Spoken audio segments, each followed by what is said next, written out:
Selamat datang di Queer Typing Podcast Horor. Kembali lagi bersama gua Teguh Pak Lupi yang akan membacakan cerita horor selanjutnya, yaitu 096 bagian kedua. Untuk kalian yang baru bergabung bisa mendengarkan cerita sebelumnya, yaitu di bagian pertama, lalu berpindah ke sini ke bagian kedua. Karena cerita ini adalah cerita misteri yang lumayan panjang. Tapi untuk kalian yang sudah penasaran terlebih dahulu, bisa kalian berkunjung ke Twitter @queertyping. Karena sebelumnya cerita ini sudah gua bagikan di Twitter sebelumnya sekitar bulan November tahun lalu. Tweetnya sudah lengkap, kalian bisa baca, lalu kembali lagi ke sini untuk mendengarkan podcast ini. Di cerita bagian kedua ini, Bastian dengan penasarannya semakin hadir. Makhluk-makhluk yang tidak diinginkan pun ikut muncul di rumah tersebut. Apa sebenarnya yang terjadi di rumah tersebut? Ada masa lalu apa? Dan kenapa bisa seperti itu? Semakin banyak pertanyaan yang harus dipecahkan oleh Bastian, adalah awal mula semua misteri itu akan perlahan terungkap. Tanpa berlama-lama lagi, kita mulai saja ceritanya, tapi seperti biasa. Sebelum memulai cerita, tidak ada salahnya kalian untuk mensupport akun ini dengan cara mengklik tombol subscribe, nyalakan lonceng notifikasi, klik like jika kalian suka dengan video horor seperti ini atau cerita horor seperti ini, klik dislike kalau kalian tidak suka, dan jangan lupa juga tulis komentar kalian tentang cerita bagian nomor 2 ini. Dan kita mulai ceritanya. Izinkan gua untuk membacakan ceritanya. Selamat mendengarkan.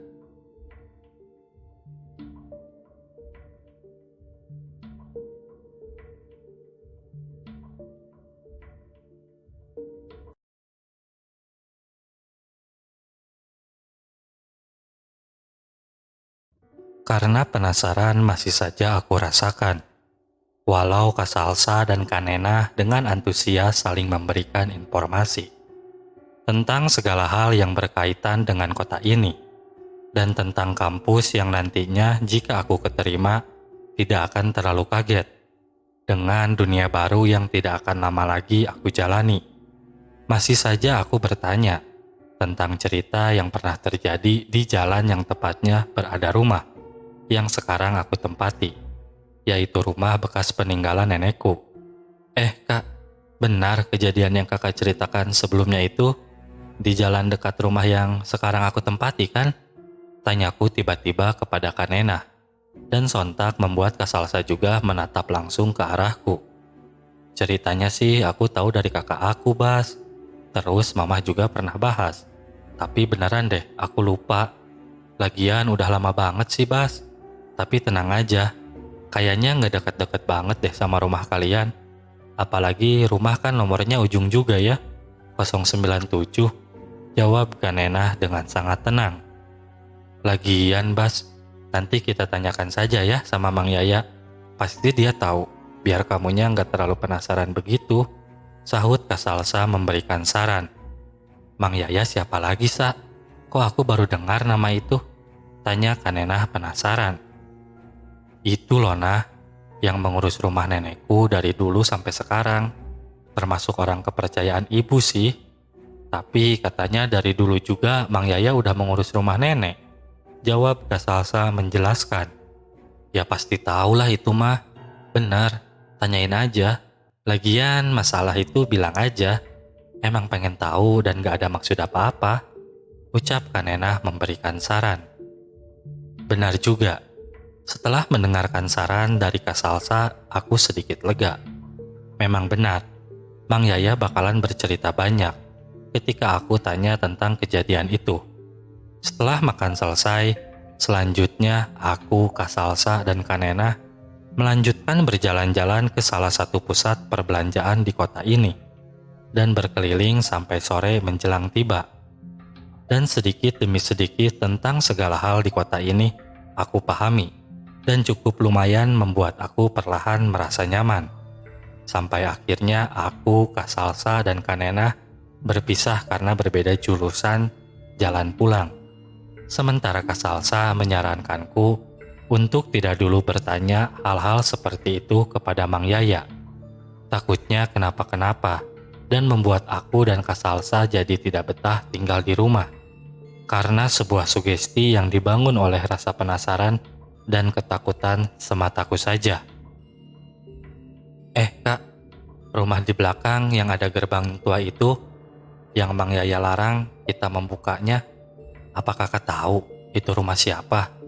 Tanyaku ketika sedang berada di dalam angkutan umum. Perjalanan menuju rumah. Kak Salsa hanya menggelengkan kepala berkali-kali, seolah tidak percaya dengan apa yang aku tanyakan barusan kepada Kak Salsa.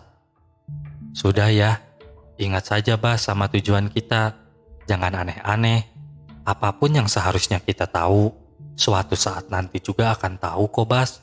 Jangan memaksakan apa yang ada dalam penasaran diri kamu saja dong. Kasihan loh, ibu, bapak sudah percaya sama kita. Jangan karena hal-hal aneh, nantinya menyebabkan hal-hal aneh juga datang. Pasti baik-baik saja kok semuanya ya. Percaya saja sama kakak. Ucap Kak Salsa menjelaskan dengan panjang, sambil mengelus kepalaku berkali-kali. Mendengarkan penjelasan Kak Salsa memang ada benarnya. Aku sedang berada dalam rasa penasaran yang tinggi saja, akibat rasa khawatir dalam diriku yang berlebihan. Padahal aku bukan tanpa alasan. Ibu dan ayah sendiri semenjak kepergianku ke kota ini beberapa kali memberikan jawaban seolah jawaban itu hanya akan membuat aku tenang saja. Padahal semakin banyak pertanyaan tentang rumah itu. Sampai di rumah tepat sekali setelah azan maghrib berkumandang. Aku langsung saja bersantai di belakang rumah sambil membuka laptop Kak Salsa, mengecek situs dan mencari informasi lebih tentang jadwal pasti kapan aku akan melaksanakan tes masuk universitas yang aku tuju. Tidak tahu kenapa tatapanku fokus pada layar laptop yang menyala. Akan tetapi seperti ada daya tarik sendiri untuk menatap ke arah rumah yang terdapat gerbang tua itu. Untuk memastikan rasa aneh yang sedang aku rasakan, aku melirik ke arah lain sebelah, yang sama menjulang tembok tinggi pemisah antara rumah. Biasa saja ucapku. Kemudian aku melirik ke arah rumah yang terdapat gerbang tua itu, dan tiba-tiba bulu pundakku berdiri begitu saja.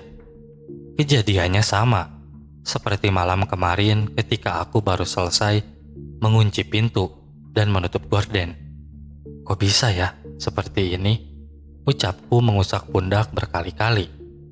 Aku lanjutkan saja dengan mengabaikan rasa aneh ini. Sesekali seperti ada yang memperhatikan, tetap aku abaikan.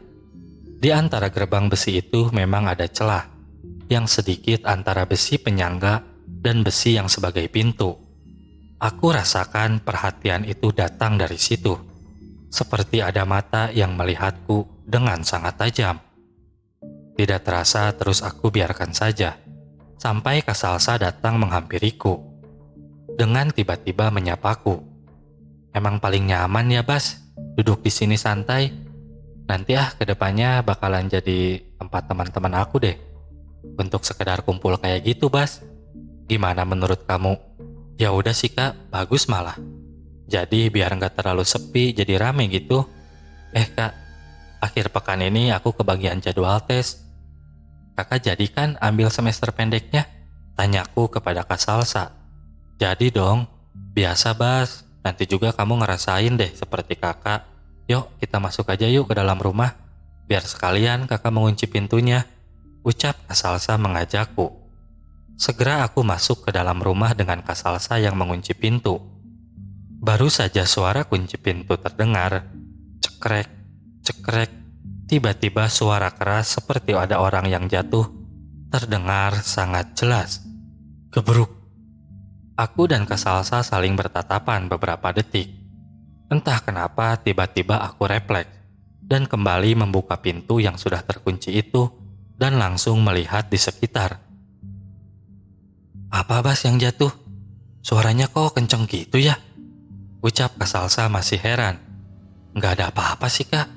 Jawabku sambil melihat sekitar. Apalagi terdengar di belakang tidak ada pohon besar sama sekali. Dan tidak mungkin ada suara jatuh yang sangat kencang seperti itu. Dari rumah sebelah kali ya, Bas. Ucap Kak Salsa dengan pelan.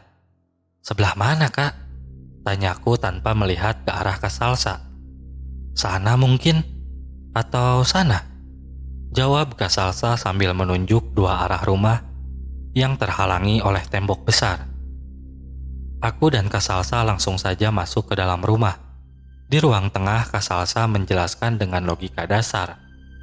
Dengan suara sekencang itu, yang aku dengar dan Kak Salsa, seharusnya ada benda yang jatuh dengan ketinggian di atas 1 meter. Karena suara yang dihasilkan benar-benar kencang. Aku yakin sih, Bas, dari rumah tetangga kita deh. Lagi nurunin apa gitu. Atau ada yang jatuh apa gitu, Bas. Tapi suaranya kok kencang begitu ya? Jawab Kak Salsa menunjuk ke rumah yang tidak ada gerbang tuanya itu. Aku hanya mengiyakan saja, walau belum tentu aku setuju dengan penjelasan logis yang Kak Salsa ucapkan. Karena yang aku rasakan, semenjak duduk di halaman belakang sampai kejadian terdengar suara itu sama sekali berbeda. Malah aku yakin, dari rumah sebelah yang terdapat gerbang tua itu. Hari-hari selanjutnya sudah 4 hari lebih. Aku berada di rumah sendirian. Kak Salsa selalu pamit berangkat menjalankan aktivitasnya. Sementara aku hanya berada di rumah bermain game dan sesekali memberikan kabar kepada ibu. Mang Yaya sesekali menyapaku ketika bertepatan membersihkan rumah. Hanya obrolan-obrolan ringan tentang tanaman saja yang begitu seru aku obrolkan dengan Mang Yaya. Tidak pernah menyinggung hal lain. Padahal ingin sekali. Beberapa hal yang sensitif aku tanyakan langsung. Niat untuk menanyakan hal-hal yang aku dapatkan dari Kanena, aku urungkan perlahan. Karena mengikuti saran dari Kak Salsa yang memang ada benarnya. Belum saatnya, ucapku dalam hati. Sore ini Kak Salsa pulang dengan beberapa temannya, berempat. Karena terlihat dan terdengar dari suaranya yang lumayan cukup berisik di ruangan tengah. Dan aku juga mendengar suara dari Kanena. Sontak membuat aku ingat tentang janjinya di pertemuan awal denganku. Akan menanyakan tentang kejadian itu pada orang tuanya. Bas, tuh kakak bawa makanan, ayo makan bareng. Kalian aja kenalan sama teman-teman kakak. Ucap Kak Salsa berdiri di depan pintu kamarku yang tidak tertutup. Segera aku bangun, menyapa dan berkenalan dengan teman-teman Kak Salsa satu persatu. Silpi, Dena, dan Andin. Berlima denganku akhirnya makan bersama. Dengan tidak jarang yang menjadi bahan bercandaan adalah aku. Bas, nanti kakak ngerjain tugasnya di belakang aja ya. Terminal listrik udah dibenerin kan? Tanya Kak Salsa. Sudah sama Mang Yaya, Kak. Cukup kok, emang aku sengaja mintanya buat disambungkan dari dapur ke arah belakang aja, Kak.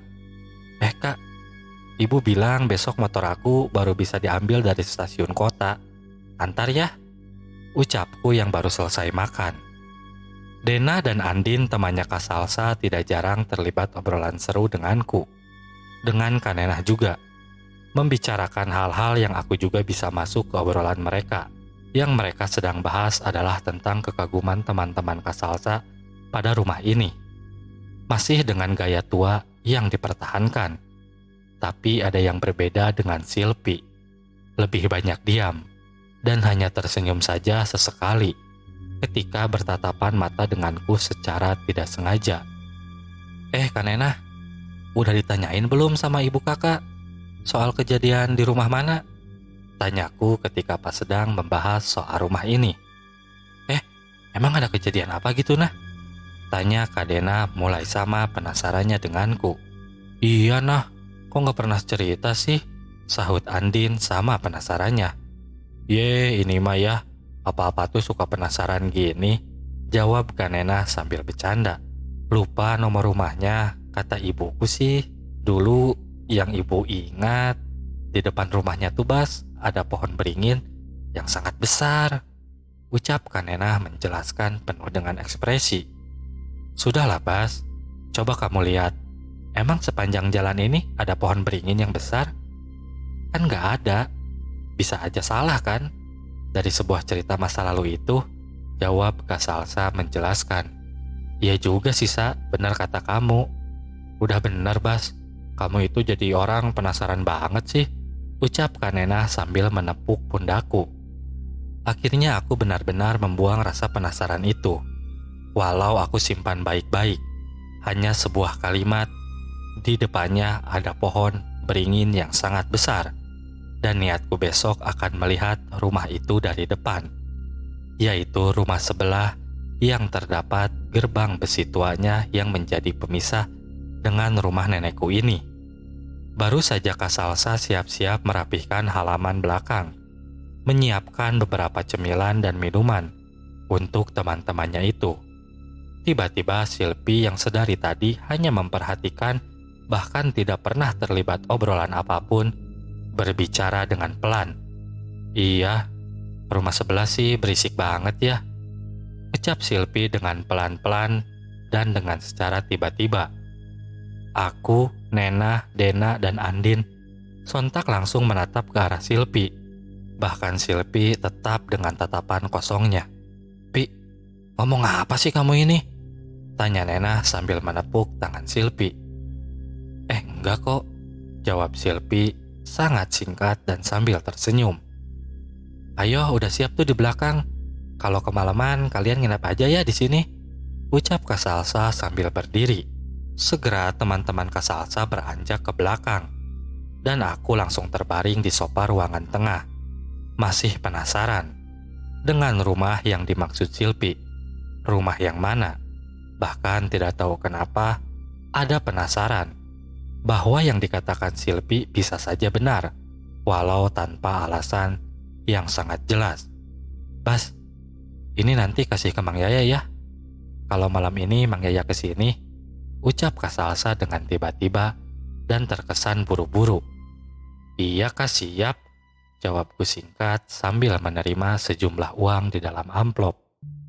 Suasana rumah malam ini akhirnya ramai sekali. Bahkan beberapa tawa dari teman-teman Kak Salsa di bagian rumah belakang sampai terdengar ke ruangan tengah. Emang kalau ramai, rumah ini tambah nyaman aja sih, ucapku masih dengan posisi yang sama, terbaring di sofa. Pohon beringin besar, apa yang dikatakan Kak Nena, dan rumah sebelah yang berisik, ucapku dalam hati menyimpan dua kalimat itu. Tidak lama Mang Yaya mengetuk pintu, sambil memanggil namaku berkali-kali. Segera saja aku bangun, melangkah ke depan rumah membukakan pintu. Benar saja, Mang Yaya sudah duduk di depan rumah dengan tidak lepas bersama rokoknya yang berada di antara dua jari tangannya itu. Mang, ini nih dari Kak Salsa, ucapku sambil memberikan amplop yang berisi uang dari Kak Salsa. Oh iya Bas, ini tuh buat bayar listrik sama air Bas. Teman-teman Kak Salsa banyak ya? Kayaknya seru begitu, tanya Mang Yaya. Berempat Mang, jadi berlima deh sama Kak Salsa. Kenapa gitu Mang? Tanyaku sambil duduk di sebelah Mang Yaya dengan sangat santai. Ya tidak apa-apa sih Bas, kamu juga kalau sudah punya teman nanti ajak ke sini. Biar suasana rumah jadi ramai gini kan enak, jawab Mang Yaya dengan tenang. Mang, dulu banget pas nenek dan kakek udah meninggal, rumah ini udah gak ada yang ngisi ya Mang? Tanyaku sengaja membuka obrolan dengan Mang Yaya. Iyalah Bas, sudah banyak yang berubah. Pohon-pohon dulu di sepanjang jalan ini menjulang tinggi Bas. Indah, nyaman, sejuk.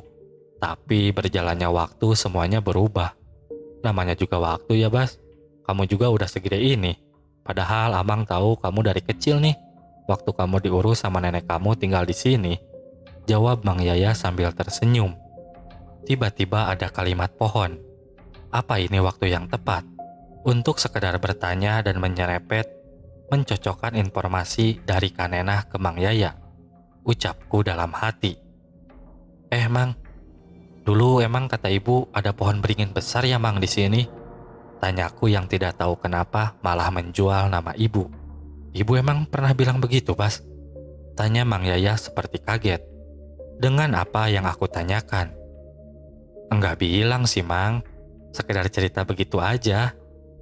Amang sendiri juga tadi bilang kan, kata Amang banyak pohon-pohon tinggi.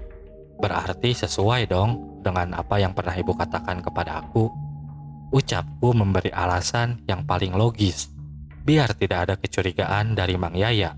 Ah, sudahlah Bas, namanya juga cerita. Kalau sudah berbeda waktu, kadang bisa juga berbeda kan? Abang duluan ya, takut kemalaman nih mau bayar listrik. Jawab Mang Yaya yang langsung berdiri dan pamit pergi kepadaku.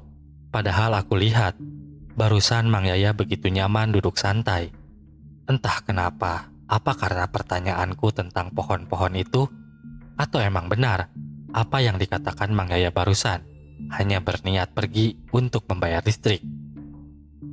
Hari semakin malam, dan teman-teman Kasalsa masih saja belum selesai.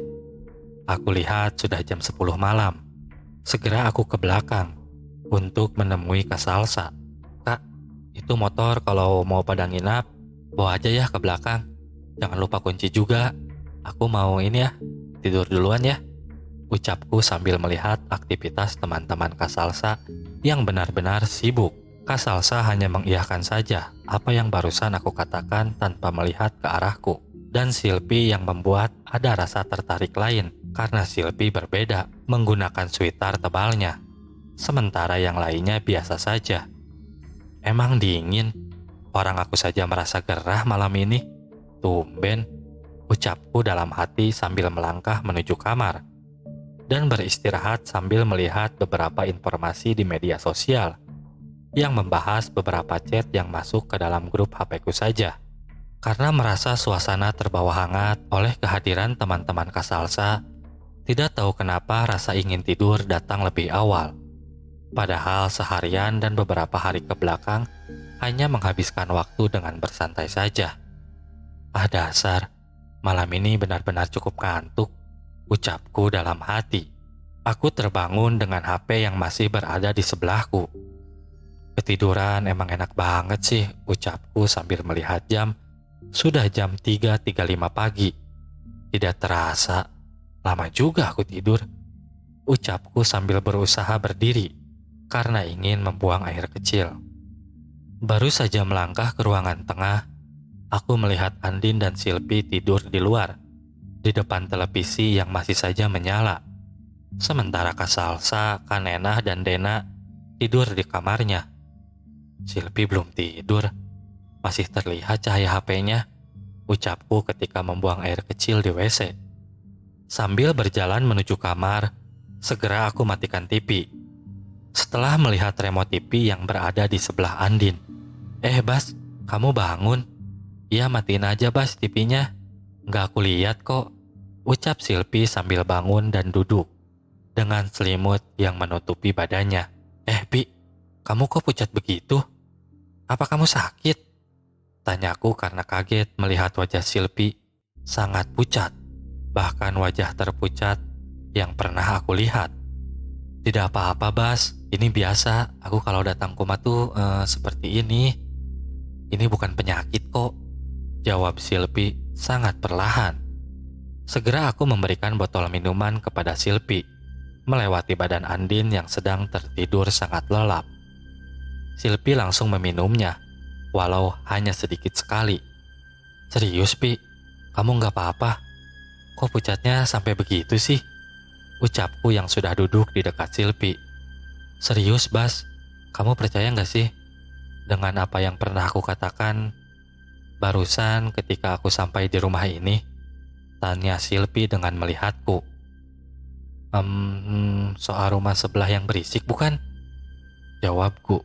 Silpi tidak menjawab, hanya mengangguk dan merapatkan selimutnya lebih erat ke badannya dengan cara tiba-tiba. Percaya Pi, karena malam sebelumnya aku pertama kali mendengar seperti benda jatuh yang sangat keras.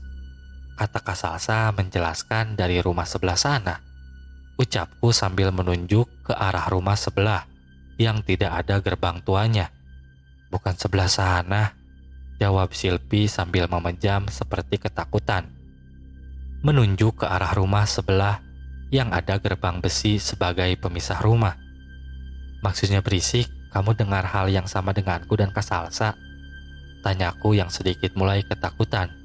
dengan tingkah aneh Silpi. "Sini deh, kamu duduk di sebelah aku," jawab Silpi sambil tersenyum sangat manis. "Di sana, Bas. Aku kedinginan mulai dari halaman belakang tahu."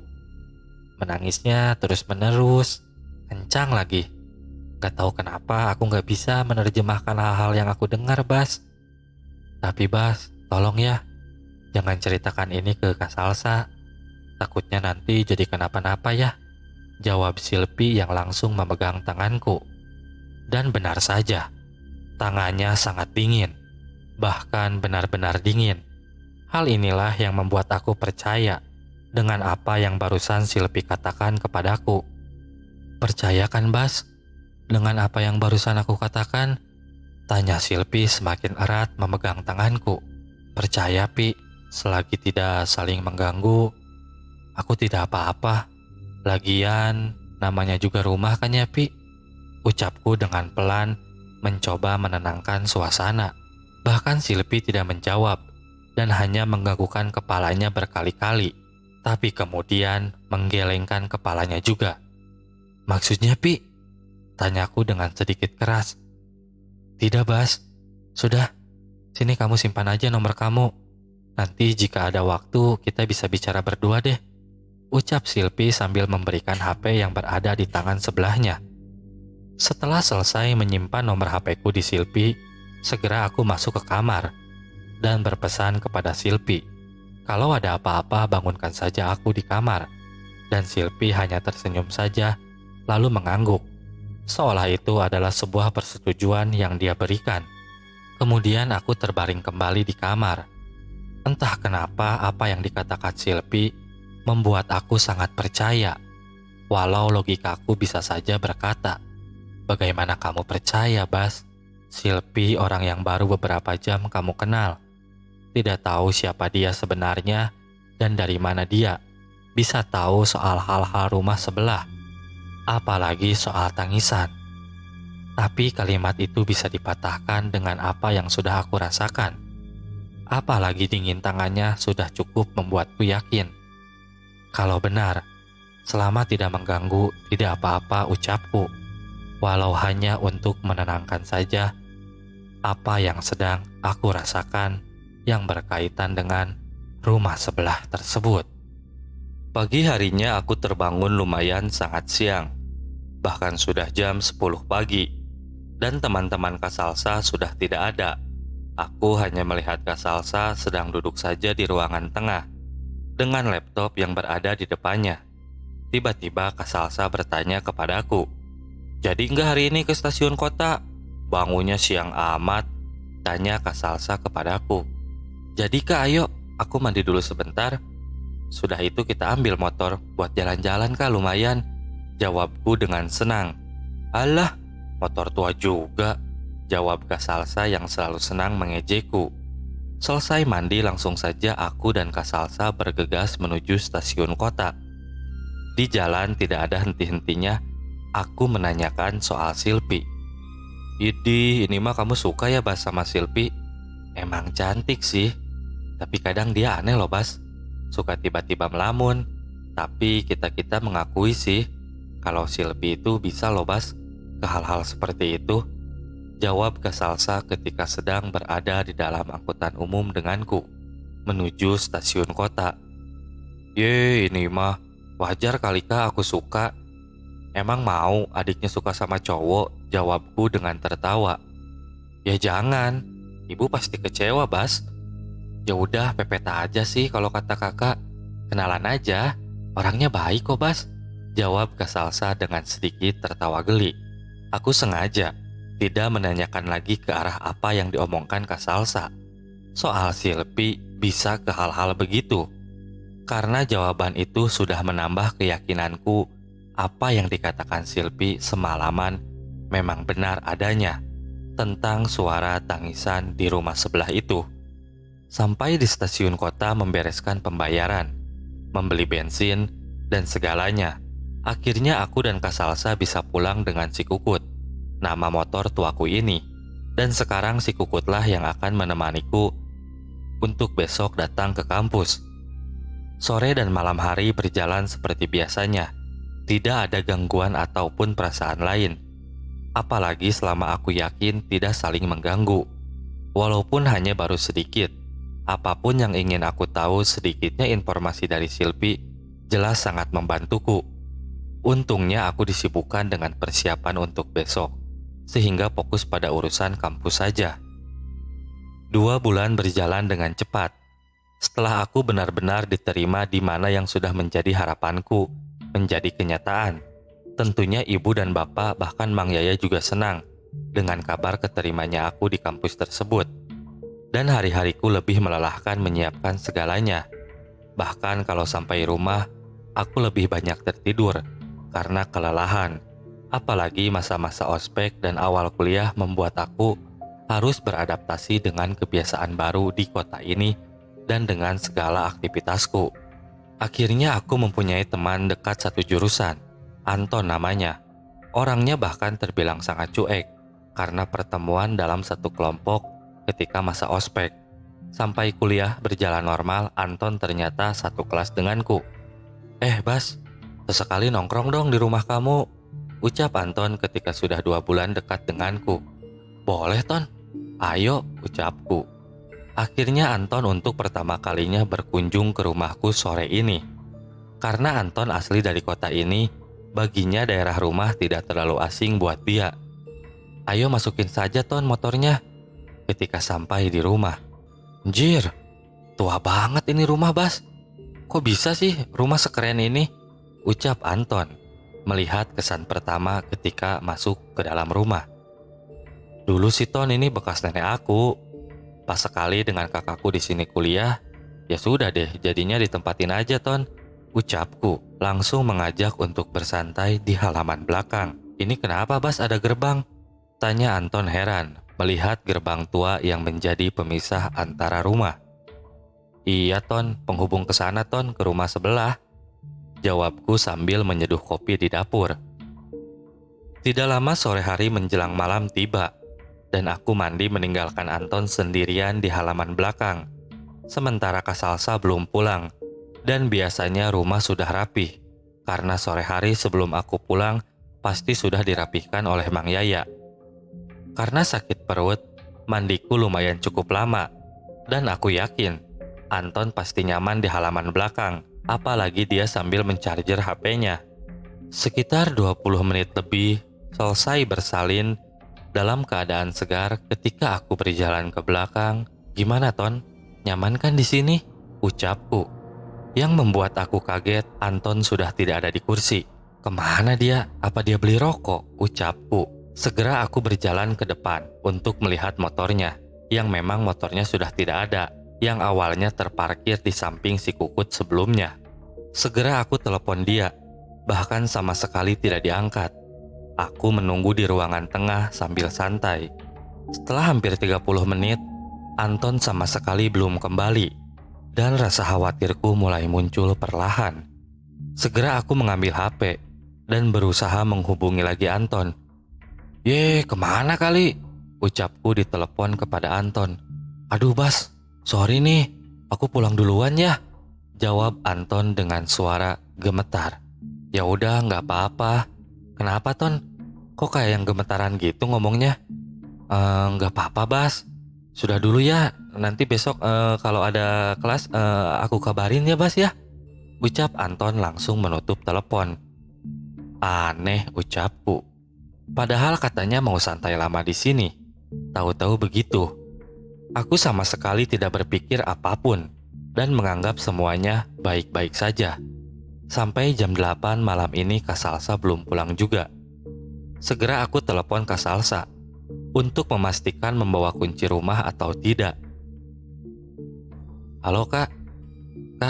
Kakak masih di mana? Kakak bawa kunci rumah nggak? Tanyaku di telepon. Bawa kok Bas, kakak larut malam kayaknya pulang deh. Ini masih di rumah temen kok, jawab Kak Salsa yang masih terdengar sibuk. Ya udah, aku kunci dulu ya pintu semuanya, jawabku langsung menutup telepon tanpa berbasa-basi. Karena malas sekali gerak dan sedikit lelah juga, aku masih terbaring saja di sofa ruangan tengah. sambil melihat tayangan televisi. Niat tidak memikirkan sama sekali apa yang terjadi pada Anton, tapi masih saja pikiran-pikiran dan perasaan tentang apa yang dikatakan Kanenah tempo hari dan informasi dari Silpi tentang rumah sebelah perlahan datang kembali. Apa karena rumah sebelah ya? Ucapku. Akhirnya mataku perlahan ingin beristirahat. Segera aku bangun dan mengunci semua pintu yang ada, dan kembali lagi tiduran di sofa. Perlahan mata terpejam begitu saja, dan tiba-tiba aku mendengar suara dari pintu depan. Bruk! Membangunkanku, yang baru saja terlelap. Ucapku, sambil melihat jam yang ada di HP jam 1 malam. Terlihat Kak Salsa berjalan dengan muka pucat dan badan yang sangat terlihat lelah sekali. Bahkan jalannya sangat-sangat perlahan seperti orang yang benar-benar lelah. Apalagi beberapa bagian rambutnya tidak rapi sama sekali. Pandangannya hanya tertunduk ke bawah. Kak, tumben jam segini baru pulang? Tanyaku masih dalam kondisi mengantuk. Kak Salsa hanya mengangguk dan terus berjalan tanpa menjawab sama sekali. Aku yang melihat dari bagian samping muka Kak Salsa semakin pucat, dan aku tidak curiga sama sekali. Kelelahan kali, ucapku. Segera aku berdiri dan melihat Kak Salsa sedang berdiri di depan cermin kamarnya yang besar. Kak, aku pindah ke kamar ya. Nanti pagi aku bangunin kalau mau berangkat, ucapku sambil berjalan ke kamar. Sama sekali tidak ada jawaban dari Kak Salsa. Tetap mematung begitu saja di depan cermin. Kenapa kali aneh? Ucapku ketika terbaring di kasur kamar dan mencoba untuk kembali tertidur. Walau tercium bau bunga pertama kali yang aku rasakan sangat wangi sekali. Walau beberapa kali bulu pundakku berdiri begitu saja.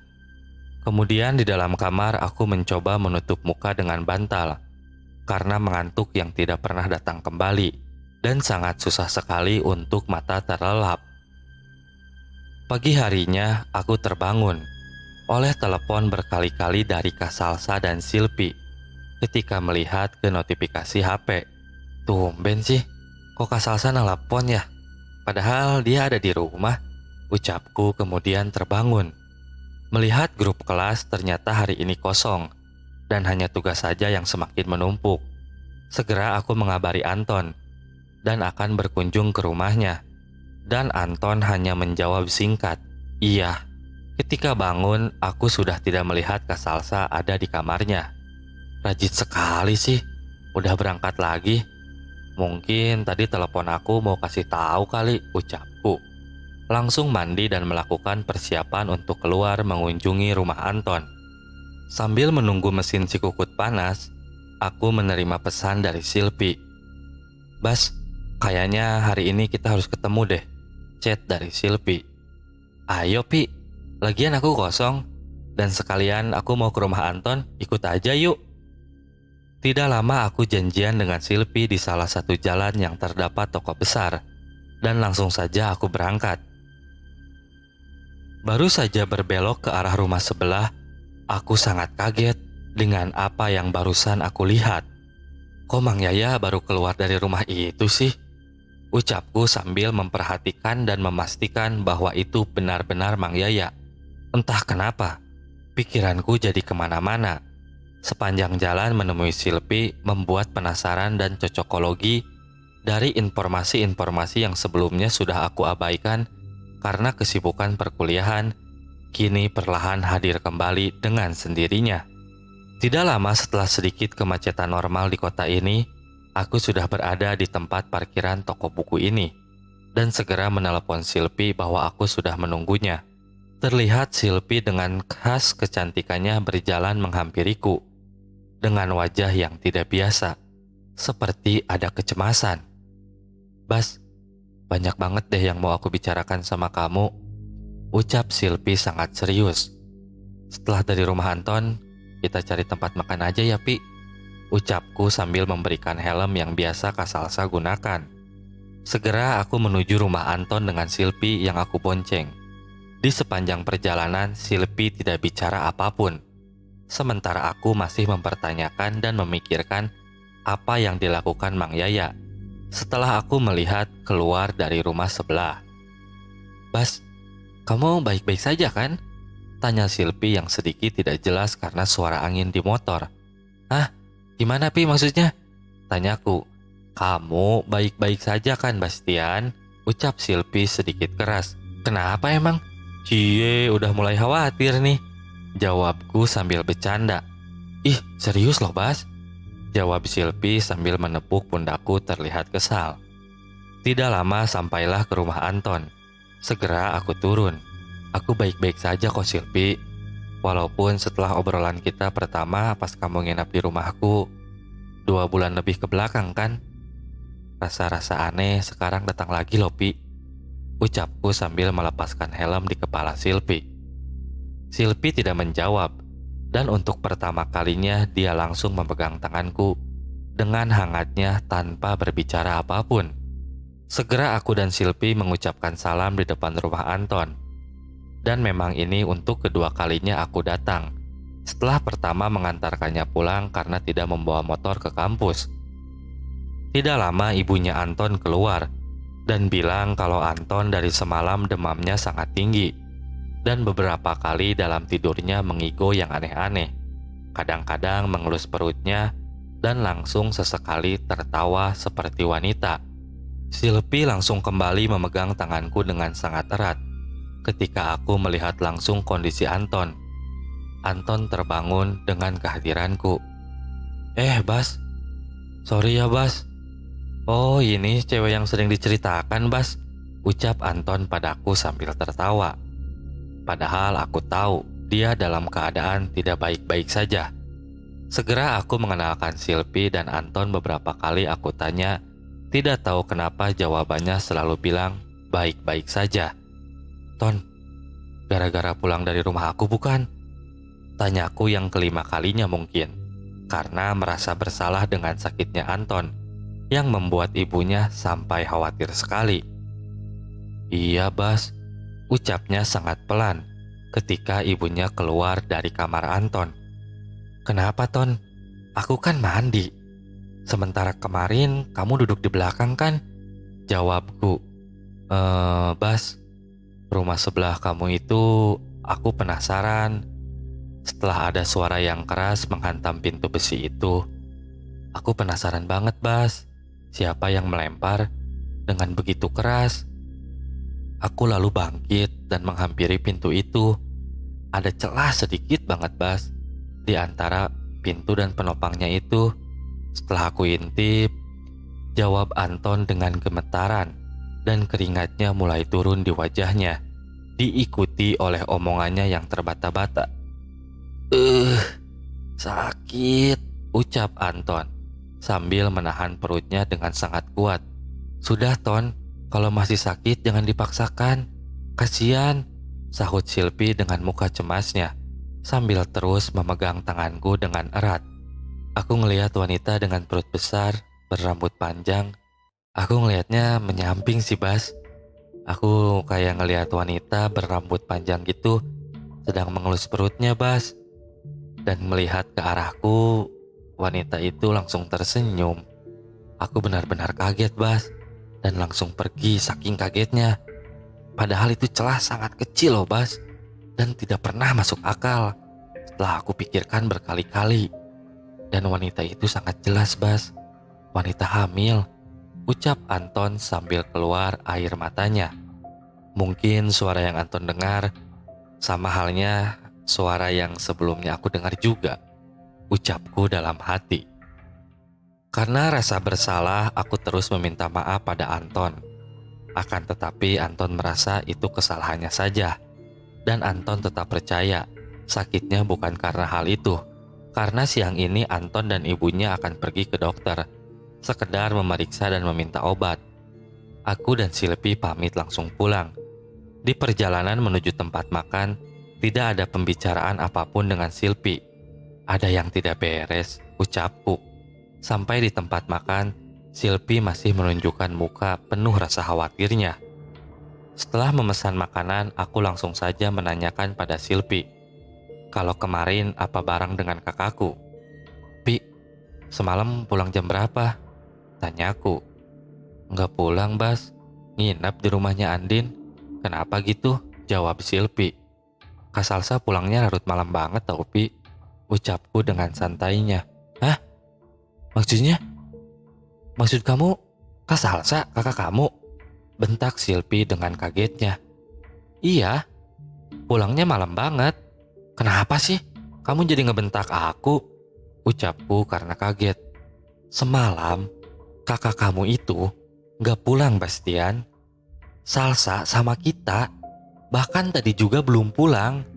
Masih di rumah Andin tahu," jawab Silpi dengan tegas.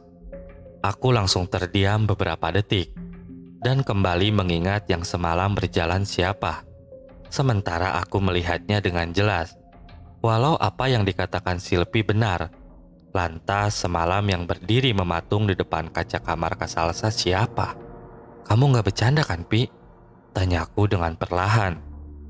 "Aku yang harusnya tanya itu ke kamu, Bas," jawab Silpi dengan kesal. Segera aku ceritakan kejadian semalam. Kepulangan Kak Salsa semalam itu dan Silpi hanya mengangguk saja dan menyarankan aku untuk menelepon Kak Salsa kalau tidak percaya. Setelah aku selesai cerita dengan sangat detail sekali kepada Silpi, tiba-tiba Silpi hanya menjawab, "Sepertinya benar. Rumah 096 itu," jawab Silpi dengan perlahan, dengan tatapan kosongnya. Bagaimana dengan cerita di bagian kedua nomor 096 ini? Iya, datang sosok Silpi, teman dari Kak Salsa, teman kampusnya. Berbagai informasi yang ingin Bastian ketahui perlahan hadir. Pohon beringin, rumah tua, pintu, dan banyak lagi. Tentunya mungkin Silpi di bagian kedua dan keempat adalah jalan utama bagi Bastian untuk mendapatkan segala informasi yang ingin dia ketahui. Masih banyak yang bertanya tentang cerita ini. Apakah ini kisah nyata? Ya, gue bisa tegaskan ini adalah kisah nyata. Bernarasumber jelas. Mungkin di bagian video kelima, mungkin di balik sebuah tulisan 096 akan gue jelaskan proses awal mula gue bisa berchat dengan narasumber dan dengan senang hati narasumber ingin kisahnya dibagikan karena terdapat pelajaran masa lalu yang sangat penting. Terima kasih untuk yang sudah mendengarkan sampai selesai.